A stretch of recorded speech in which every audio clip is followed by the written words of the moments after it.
Hello, അസ്സലാമലൈക്കും. എന്തൊക്കെയുണ്ട് വിശേഷം? നോമ്പൊക്കെ എല്ലാവർക്കും ഇങ്ങനെ പോകുന്നുണ്ട്. നിന്നിതാ നല്ല അടിപൊളി ഒരു ഇഫ്താർ സ്നാക്സ് ആയിട്ട് വന്നത്. നല്ല ഈസിയാണ് ഉണ്ടാക്കാൻ, നല്ല അടിപൊളി ടേസ്റ്റുമാണ്. അപ്പോൾ നമുക്ക് നമ്മുടെ ചിക്കൻ ക്യൂബ്സ് എങ്ങനെയാണ് തയ്യാറാക്കുന്നത് നോക്കാം. ഞാനൊരു 250 ഗ്രാം എല്ലും നിന്ന് മാറ്റിയ എല്ലില്ലാത്ത ചിക്കന് ചെറിയ ചെറിയ കഷ്ണങ്ങളാക്കി കഴുകി ക്ലീൻ ആക്കി എടുത്തിട്ടുണ്ട്. ഇത് ഞാനിതാ ഇവിടെ ഒരു സോസ് പാനിൽ ഒരു 1.5 കപ്പ് വെള്ളം എടുത്ത് വെച്ചിട്ടുണ്ട്. അതിലേക്ക് ഈ ചിക്കൻ ഇട്ട് കൊടുക്കുന്നുണ്ട്. ഈ ചിക്കൻ ഒന്ന് നന്നായിട്ട് വേവിച്ചെടുക്കണം ഈ വെള്ളത്തിൽ. ഓക്കെ, ഞാൻ ഫ്ലെയിം ഓൺ ചെയ്ത് കൊടുക്കട്ടെ. ഇതാ ഫ്ലെയിം ഓൺ ചെയ്തെടുത്തു. നമ്മുടെ ചിക്കനൊക്കെ നന്നായിട്ട് തിളയ്ക്കുന്നുണ്ട്. തിളയ്ക്കുന്ന സമയത്ത് കണ്ടോ, ചിക്കൻ തിളച്ച സമയത്ത് ഒരു ഫോം മേലേക്ക് വന്ന് ഒരു നമുക്ക് അങ്ങ് കോരി മാറ്റിക്കാം കേട്ടോ. ഇതാക്കണ്ട, നല്ലോണം തിളയ്ക്കുമ്പോൾ മേലങ്ങ് വരും. ഇതാക്കണ്ടോ, ഇത് തിളച്ച് വരുന്നോ കംപ്ലീറ്റ് ഇങ്ങ് മാറ്റി കൊടുക്കുക കേട്ടോ. എന്നിട്ടൊരു ടോട്ടൽ ഒരു 12 മിനിറ്റ് 13 മിനിറ്റ് ഒക്കെ ആകുമ്പോഴേക്കും ചിക്കൻ അങ്ങ് നന്നായിട്ട് കുക്ക് ചെയ്തിട്ടു. നമുക്ക് എന്നിട്ട് ഇത് ചിക്കൻ മാറ്റിയിട്ട് നമുക്ക് സമൂസക്കൊക്കെ ചെയ്യുന്ന പോലെ ഷ്രെഡ് ചെയ്തെടുക്കണം. അപ്പോൾ ആ രീതിയിൽ ചിക്കൻ കുക്കാവണം കേട്ടോ. അപ്പോൾ ഇതാ നമ്മുടെ ചിക്കനൊക്കെ നല്ല പോലെ വെന്തുണ്ട്. ഇനി ഞാൻ ഈ ചിക്കനില്ലേ ഈ വെള്ളത്തിൽ നിന്ന് അങ്ങ് മാറ്റട്ടെ.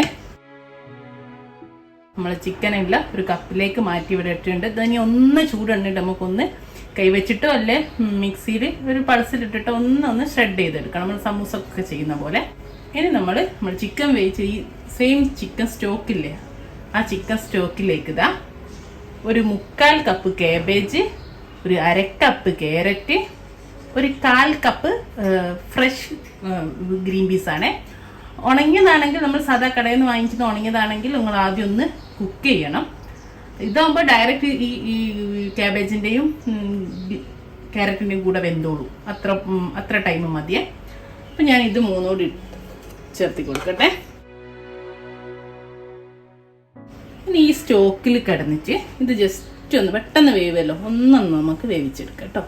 നമ്മൾ ഒന്നിലും ഉപ്പൊന്നും ചേർത്തിട്ടില്ല, ഉപ്പ് ചേർത്തില്ല, കുരുമുളക് ഒന്നും ചേർത്തിട്ടില്ല കേട്ടോ. ഫ്ലെയിം ഓൺ ചെയ്തെടുത്ത് ഒന്നൊന്ന് വേവിച്ചെടുക്കട്ടെ. നമ്മുടെ കാബേജും ക്യാരറ്റും ഗ്രീൻ പീസും ഒന്ന് വെന്ത് ഇത്തിരി വെള്ളമുണ്ട്, അത് കുഴപ്പമില്ല, അതങ്ങനെ തന്നെ നിന്നോട്ടെ. ഞാൻ തീ ഓഫാക്കി ഇവിടെന്ന് മാറ്റി വെക്കട്ടെ. നമുക്കൊരു ഇതെല്ലാം കൂടെ ചേർത്തിട്ട് ഒരു മസാല കൂടെ തയ്യാറാക്കാം. അതിന് വേണ്ടിയിട്ട് ഞാനൊരു സോസ് പാൻ വെച്ച് അതിലൊരു 2 ടേബിൾ സ്പൂണ് ഓയിൽ ചേർത്ത് കൊടുത്തിട്ടുണ്ട്. ഓയിൽ ചൂടാവുമ്പോൾ നമുക്ക് അതിലേക്ക് ഇതാ ഞാൻ കുറച്ച് ഇഞ്ചി, ഒരു ടീസ്പൂൺ ഇഞ്ചി, 2 ടീസ്പൂണ് വെളുത്തുള്ളി, 1 തണ്ട് കരിവേപ്പില, 2 പച്ചമുളക് ചെറുതായിട്ട് ചോപ്പ് ചെയ്താണ് ഇതിലേക്ക് ചേർത്ത് കൊടുത്തിട്ട് നമുക്കൊന്ന് പച്ചമണം മാറുന്ന വരെ മൂപ്പിച്ചെടുക്കാം. ഇപ്പം നമ്മൾ ചേർത്തി കൊടുത്ത് ഇഞ്ചി വെളുത്തുള്ളിയൊക്കെ നന്നായി പച്ചമണമൊക്കെ മാറി നന്നായി വന്നിട്ട് ഇനി ഇതിലേക്ക് ഇതാ ഒരു 1/4 കപ്പ് മൈദപ്പൊടി തീ കുറച്ച് വെച്ചിട്ട് ചേർത്തി കൊടുത്തിട്ട് നന്നായിട്ടൊന്ന് ഇതിൻ്റെ കൂടെ യോജിപ്പിച്ചെടുക്കാം. ആ സമയത്ത് ഇതിൻ്റെ ഫ്ലേവറൊക്കെ ഇതിലേക്ക് ഇറങ്ങും ചെയ്യും, മൈദ പൊടിൻ്റെ ഒരു പച്ചമണം മാറുകയും ചെയ്യും കേട്ടോ. ചെറിയ തീയിലേ വെക്കാവും. നിങ്ങൾക്ക് വേണേൽ ബട്ടറായിട്ട് മിക്സ് ചെയ്യാം. ഞാനിപ്പോൾ സാധാ സൺഫ്ലവർ ഓയിലാണ് ചേർത്തി കൊടുത്തത് കേട്ടോ. ഇനി നമ്മൾ ഇതിലേക്ക് നമ്മുടെ ചിക്കൻ ഇതാ നന്നായിട്ട് ഷ്രെഡ് ചെയ്ത് ഇവിടെ വെച്ചിട്ടുണ്ട്. അപ്പോൾ ഇത് ചേർത്തി കൊടുക്കുന്നുണ്ട്. അതോടൊപ്പം തന്നെ നമ്മളെ പച്ചക്കറി ഇതാ നേരത്തെ വേവിച്ച് മാറ്റി വെച്ച പച്ചക്കറിയും ഇതിൻ്റെ കൂടെ ചേർത്ത് കൊടുക്കണ്ടേ. അതിൽ കുറച്ച് വെള്ളം ഉണ്ടാവും, അത് കുഴപ്പമില്ല, ആ വെള്ളത്തോടെ കൂടായിട്ട് ചേർത്തിയാൽ മതി. ഇനി ഞാൻ ഇതിലേക്ക് ഇതുവരെ നമ്മൾ ഉപ്പ് ചേർത്തിട്ടേ അല്ല, ചിക്കൻ വേവിച്ചപ്പോൾ പച്ചക്കറി വേവിച്ചപ്പോൾ ഒന്നും ചേർത്തില്ല. ഇനി ആവശ്യത്തിനുള്ള ഉപ്പ് ചേർത്തി കൊടുക്കും. അതേപോലെ പച്ചമുളകിൻ്റെ 2 പച്ചമുളക് എരിവുള്ളതാണ് ചേർത്തി. അതിൻ്റെ കൂടെ തന്നെ ഒരു ടീസ്പൂണോളം കുരുമുളക് പൊടിയും ചേർത്ത് എന്നിട്ട് നന്നായിട്ടൊന്ന് മിക്സ് ചെയ്യാം. അപ്പോൾ ഇനി ഈ സമയത്ത് ഉപ്പൊക്കെ വേണമെങ്കിൽ ചേർത്താം. ഞാനൊരു 1/4 ടീസ്പൂണ് ഉപ്പാട്ടോ ചേർത്തി കൊടുത്ത ഈ ഒരു അളവിലേക്ക്. അപ്പോൾ ഈ ഒരു സമയത്ത് നോക്കിയാൽ ഇനി നമ്മൾ നന്നായിട്ട് മിക്സ് ചെയ്തിട്ട് ഈ ചട്ടിയിൽ നിന്ന് വിട്ടു പോകുന്ന പരിവരം വരെ ചെയ്യണം. നമുക്കിത് കുഴച്ചിട്ട് ഇത് മസാല ആക്കി എടുക്കാനുള്ളതാണ്. അപ്പോൾ നല്ലോണം ഈ മൈദയൊക്കെ വേവും ചെയ്യും. ഈ ചിക്കനിലേക്കൊക്കെ ആ ഒരു വെളുത്തുള്ളി ഇഞ്ചി എല്ലാത്തിനും ഇങ്ങോട്ട് പിടിച്ച് നല്ല അടിപൊളി ടേസ്റ്റുള്ളൊരു മസാല കൂട്ടായിട്ട് മാറും. വെള്ളമൊക്കെ വറ്റി ഇതേപോലെ ഈ കൂട്ടിലേക്ക് ഞാൻ ഒരു പിഞ്ച് ഗരം മസാലയും കൂടെ ചേർത്ത് കൊടുക്കുകയാണേ. എന്നിട്ട് നമുക്കൊന്ന് നന്നായിട്ട് മിക്സ് ചെയ്തെടുക്കാം. ഇതാണ് നമ്മളെ ചിക്കൻ ക്യൂബിലേക്കുള്ള ഫില്ലിങ്. കൂട്ടിന് നല്ലൊരു ടേസ്റ്റ് ആട്ടോ. നമ്മൾ സാധാരണ ഉണ്ടാക്കുന്ന സമൂസന്റെ ഒക്കെ ഫില്ലിങ്ങിൽ നിന്ന് തികച്ച് വ്യത്യസ്തമായിട്ടുള്ളൊരു ടേസ്റ്റാണ്. ഇപ്പോൾ നമ്മളെ മസാല ഒക്കെ റെഡിയാണ്. കണ്ടോ, ചട്ടി ഓടി നടക്കുന്ന ആ രീതി. ഇനി ഇത് ചൂടണിയുമ്പോഴേക്കും ഒന്നുകൂടെ നല്ലോണം സെറ്റ് ആയിക്കോളൂ കേട്ടോ. തീ ഓഫ് ചെയ്തിട്ട് നന്നായിട്ട് ചൂടണിയാൻ മാറ്റി. ഒരു 10 സ്ലൈസോളം ബ്രെഡ് എടുത്ത് വെച്ചിട്ടുണ്ട്. നല്ല വലുപ്പമുള്ള സാൻഡ്വിച്ച് ചിക്കനൊക്കെ എടുക്കുന്ന ബ്രെഡ് എടുത്ത് വെച്ചിട്ടുണ്ട്. ഇനി നമ്മളിത് ചെയ്യുന്നത്, ഈ ബ്രെഡ് നമ്മൾ ചപ്പാത്തി പരത്തുന്ന റോളർ കൊണ്ട് നമുക്കൊന്ന് പരത്തിയെടുക്കാം. ഇതാ ഇതുപോലെ പരത്തിണ്ട്. ഇനി നമുക്ക് ഈ സൈഡൊക്കെ ഒന്ന് കട്ട് ചെയ്തെടുക്കാം. പരത്തി കഴിഞ്ഞ് സൈഡ് കട്ട് ചെയ്താൽ നല്ലപോലെ കട്ട് ചെയ്യാൻ പറ്റും കേട്ടോ. 4 സൈഡ് ഇതുപോലെ കട്ട് ചെയ്തെടുക്കേ.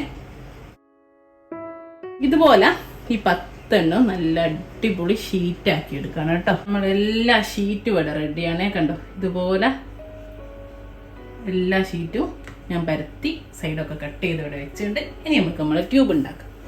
ഞാൻ ഒന്നിവിടെ വെച്ചിട്ട് ബാക്കിയൊക്കെ ഒന്ന് സൈഡിലേക്ക് മാറ്റിയേക്കട്ടെ. നമ്മൾ ആദ്യം തന്നെ കുറച്ച് വെള്ളം കയ്യിലാക്കിയിട്ട് ഈ സൈഡിലൂടെ ആക്കി കൊടുക്കും. നമ്മൾ ട്യൂബ് ഉണ്ടാക്കിയിടുമ്പോൾ ഒട്ടി കിട്ടാൻ വേണ്ടിയിട്ടാണ്. അപ്പോൾ സൈഡിലൂടെ ഇതാ വെള്ളമാക്കിയിട്ടുണ്ട്. ഞാൻ എൻ്റെ കയ്യിലിതാ കുറച്ച് ഓയിൽ തടവി കൊടുത്തിട്ടുണ്ട്. ഇനി നമ്മുടെ മസാല കുറച്ചെടുക്കുക. അപ്പോൾ ഈ നമ്മൾ മൈദ കൂട്ടി എന്ന് പറഞ്ഞാൽ ഇതുപോലെ കിട്ടാനാണ് നല്ല ബൈൻഡിങ് ആയിട്ട് ബൈൻഡ് ചെയ്ത് കിട്ടും. കണ്ടോ, ഇത് കൈ വെച്ചിട്ടൊന്ന് ഇതുപോലെ ഷേപ്പിലാക്കുക. കണ്ടോ, എന്നിട്ട് നമ്മൾ ബ്രെഡിൻ്റെ സെൻറ്ററിലേക്ക് ഇങ്ങനെ വെച്ചെടുക്കുക. നമ്മൾ ആ ഒരു ബ്രെഡിനനുസരിച്ചിട്ട് എടുത്താൽ മതി കേട്ടോ. വേണമെങ്കിൽ കുറച്ചുകൂടി എടുത്തിട്ട് സൈഡിൽ കൂടി ഇടുക.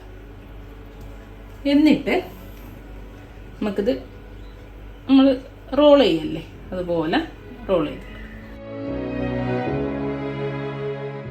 ഇവിടെ ഒന്ന് പ്രസ് ചെയ്ത് കൊടുക്കുക. വേണ്ടോ, കൈ വെച്ചിട്ട് ഒന്ന് പ്രസ് ചെയ്ത് കൊടുക്കുക. അതുപോലെ 2 ഭാഗത്തും കേട്ടോ. എന്നിട്ട് ബാക്കി കണ്ടോ ഫില്ല് ചെയ്ത് കൊടുക്കണം കുറച്ചുകൂടി. അപ്പോഴേ അത് ഫില്ലാവും. അപ്പോൾ ബാക്കി മസാല കൂടെ എടുത്തിട്ട് കുറച്ചുകൂടി ഫില്ല് ചെയ്ത് കറക്റ്റ് ചെയ്ത് കൊടുക്കുക 2 ഭാഗത്തും. അപ്പോൾ കണ്ടോ ഇതുപോലെ കിട്ടിയിട്ടുണ്ട്. ഇനി നമ്മൾ ഇവിടെ വെച്ചിട്ട് നമ്മൾ ആ വെള്ളം ആക്കിയിട്ടുണ്ടല്ലോ, അപ്പോൾ അതുപോലെ അങ്ങ് നന്നായിട്ട് റോൾ ചെയ്താൽ ഇവിടെ അങ്ങ് ഒട്ടി കിട്ടും. അല്ലെ സൈഡിൽ ഇത്തിരി കൂടി വെള്ളം ആക്കിയിട്ടൊന്ന് ഒട്ടിച്ചെടുത്താൽ മതിയേ. എന്നിട്ട് ആ ഒട്ടിയ ഭാഗം അടിയിലേക്ക് അങ്ങ് വെച്ചാൽ വെള്ളം ഉള്ളതുകൊണ്ട് അങ്ങ് ഒട്ടി നിന്നോളൂ. കണ്ടോ, നമ്മുടെ ട്യൂബ് ഇതുപോലെ എല്ലാം ചെയ്തെടുക്കട്ടെ. അപ്പൊ ഇതാ എല്ലാ ട്യൂബ്സും ഇവിടെ റെഡിയാണ്. ഇനി ഞാനിത് ഡീപ്പ് ഫ്രൈ അല്ല ചെയ്യാൻ പോകുന്നത്. ഞാനൊരു ഫ്രൈ പാൻ വെച്ചിട്ടുണ്ട്. അതിലേക്ക് ഇതാ കുറച്ച് ബട്ടർ ചേർത്ത് കൊടുത്തിട്ടുണ്ട്. ബട്ടർ ഒന്ന് മെൽറ്റ് ചെയ്യട്ടെ. നമ്മൾ ടോസ്റ്റ് ചെയ്തെടുക്കുക. എണ്ണക്കടി ഒന്നല്ല, നല്ല ടോസ്റ്റഡ് ചിക്കൻ ക്യൂബ്സ് ആണ് കേട്ടോ. നമ്മൾ ഓരോ ചിക്കൻ ക്യൂബ്സും ഇതിലേക്ക് ഇട്ട് കൊടുക്കുക. ബട്ടറിലേക്ക് നമ്മൾ ആ ഒട്ടിച്ച ഭാഗം അടിയിലേക്ക് ആക്കിയിട്ട് അങ്ങ് വെച്ചെടുത്താൽ മതി. പെട്ടെന്ന് പരിപാടി കഴിയും. ഫ്രൈഡ് അല്ല, മൊത്തത്തിൽ 8ഉം ഒരു ചെറുതും കിട്ടിയിട്ടുണ്ട് കേട്ടോ. ഇതിന് നമ്മൾക്ക് ഓരോ ഭാഗം ആകുന്നതിനനുസരിച്ച് തിരിച്ചിട്ടിട്ട് ചെയ്ത് കൊടുത്താൽ മതിയേ. സിമ്പിളാ, പെട്ടെന്ന് തന്നെ ആയിക്കിട്ടും. അപ്പം നമുക്കിനി എല്ലാം ഒന്ന് തിരിച്ചിട്ട് കൊടുക്കും. കണ്ടോ, ഇതുപോലെ നമ്മുടെ എല്ലാ ചിക്കൻ ക്യൂബ്സും ഇവിടെ റെഡിയാണ്. അപ്പം എല്ലാവരും ട്രൈ ചെയ്ത് നോക്കും. നല്ല അടിപൊളി ടേസ്റ്റാണ്. ഒരു പണിയുമില്ല, ഡീപ് ഫ്രൈഡ് അല്ല. അപ്പോൾ ഇനിയൊക്കെ ഒന്ന് ഞാൻ തീ ഓഫ് ചെയ്ത് ഒരു സെർവിങ് പ്ലേറ്റിലേക്ക് മാറ്റട്ടെ.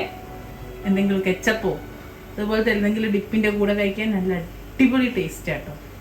ഇൻഷാ അല്ലാഹ് ഇതുപോലെയുള്ള നല്ല നല്ല വീഡിയോ ആയിട്ട് നമുക്ക് വീണ്ടും കാണാം. Thank you.